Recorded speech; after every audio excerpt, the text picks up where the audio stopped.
Greetings, members, one and all of the Salivation Nation.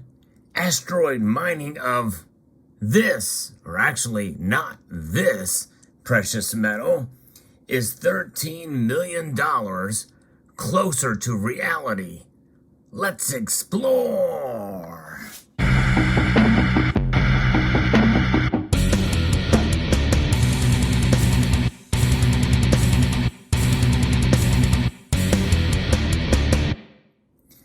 Now, the idea of asteroid mining is something that I've talked about a couple of times on this channel. I've done some videos on it, and people have commented about it on other videos, and kind of laughed at it. You know, seems far-fetched, but nonetheless, it's been talked about relatively seriously by some big names out there.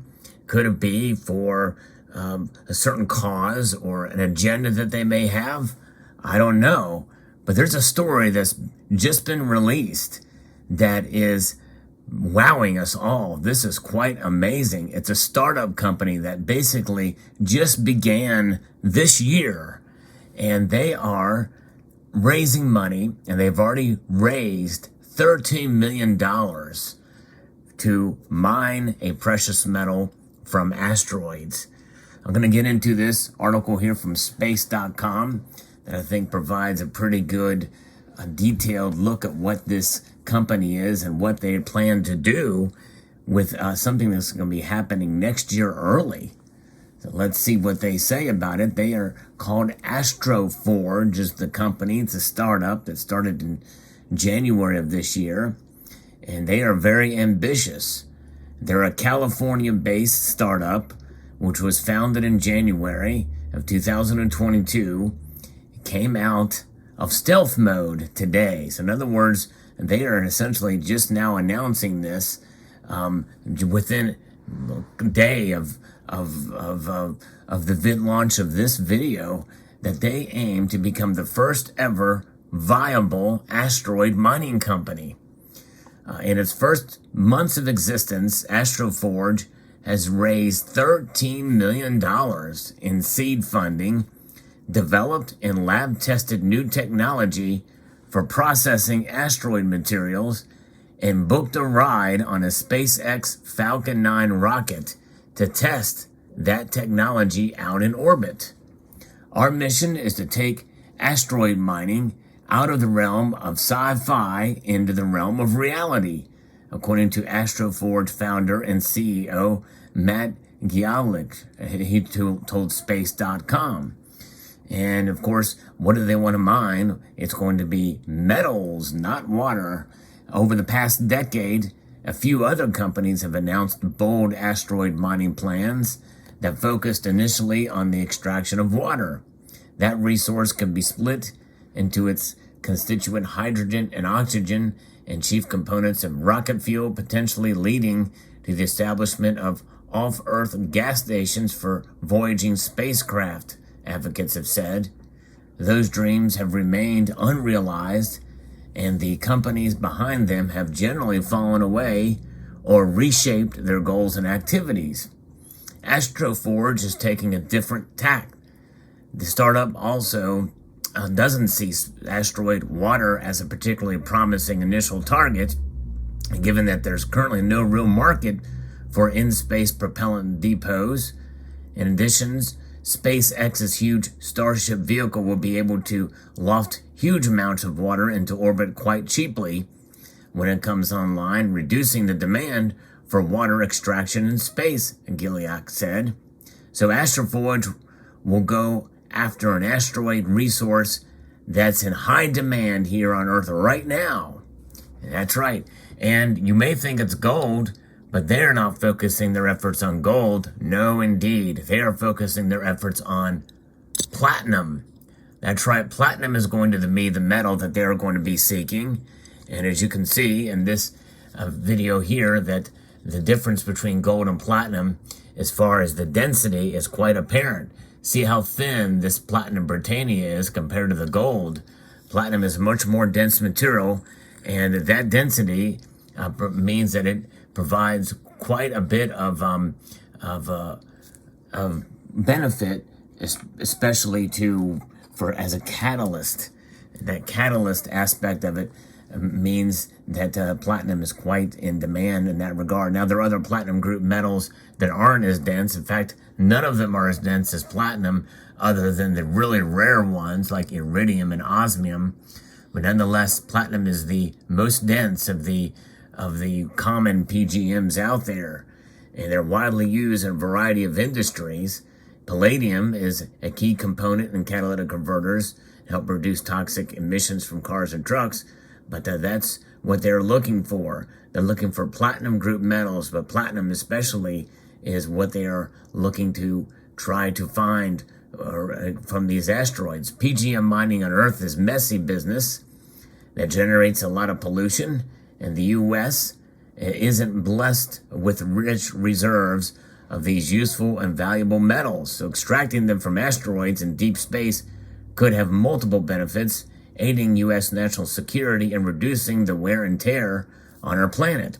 I mean, the only other places on Earth that platinum is mined is South Africa and Siberia and Russia. And right now there is an embargo on Russian platinum. So pretty interesting indeed, and fascinating that is their focus.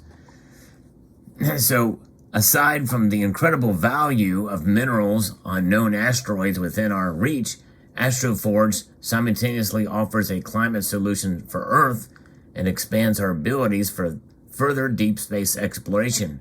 Brad Gibson, which is a general partner at Initialized Capital, which led the newly announced $13 million funding round, said in a statement, "If we can access the unlimited resources from space, we can move away from harming mining practices on Earth and get the materials we need to expand our scientific abilities." And to say this is a game changer is an understatement, for sure. So now that announcement and the fact that they raised that money is pretty impressive, I think, enough. They're willing to test this out. They believe in it. Their investors believe in it. So it's quite telling and interesting. And that alone would be a game changer. But I think what makes this even more special is what's going to be happening very, very soon. AstroForge has developed proprietary material refining technology that it will use to extract platinum group metals from space rocks, said Gialik and fellow co-founder Jose Acane, who also serves as the company's chief technology officer. That technology has been tested in the lab, and it will soon get a chance to show its stuff off of Earth in orbit. If all goes according to plan, AstroForge has booked a spot on a Falcon 9 rideshare mission that could launch as early as January 2023. Wow, that's pretty amazing that this thing could really get up and running very, very soon, as soon as January 2023 for this test in orbit. The launch will send up, among other payloads, an AstroForge 6U CubeSat that will extract platinum from a sample it totes to orbit. Wow, that's pretty impressive. It's going to try to extract some platinum. That is pretty amazing, right there from space. And the U in CubeSat dimensions stand for a unit, a cube that measures 4 inches or 10 centimeters on a side. That spacecraft is being built now by Orbastro, a small satellite specialist based in the UK and New Zealand. So that's pretty wild. It's pretty amazing. And so that thing is going to be 4 inches or 10 centimeters on a side. That's pretty small. As all this activity indicates, AstroForge is moving quickly, and that's very much by design. We need to go fast, and we're willing to take more risk and go fast, Gialik said. We know we're going to have some failures along the way, and we welcome them. That's how we learn. That's essentially how SpaceX got started, and they just had launched different tests and tried again, kind of like the light bulb invention, instead of doing all the engineering, and you do it, but you make adjustments in the field. And that's essentially what SpaceX did. And they're kind of using that model. This thing could prove to be fairly successful But, we're going to see some failures for sure, and they welcome them. They know what they're getting into. The space ecosystem has evolved considerably in the past decade, with new small satellite launch providers coming online and established players such as SpaceX opening up their big rockets to small payloads. It's therefore much cheaper to get new tech to space, making it economically feasible to take the sort of risk that AstroForge envisions taking. Gialik and Kane said, citing that factors as another key difference between their planned efforts and those of past asteroid mining hopefuls. Gialik and Kane aren't space neophytes. Gialik led guidance, navigation, and control and flight software at Virgin Orbit for a number of years, he said, and Kane previously served as a deputy chief engineer at SpaceX. The co-founders are looking to build out their operation, which is based in Huntington Beach, California. Much of the $13 million in new funding will go towards hiring new employees, Gialik and Kane said. And so they're out there actually hiring now.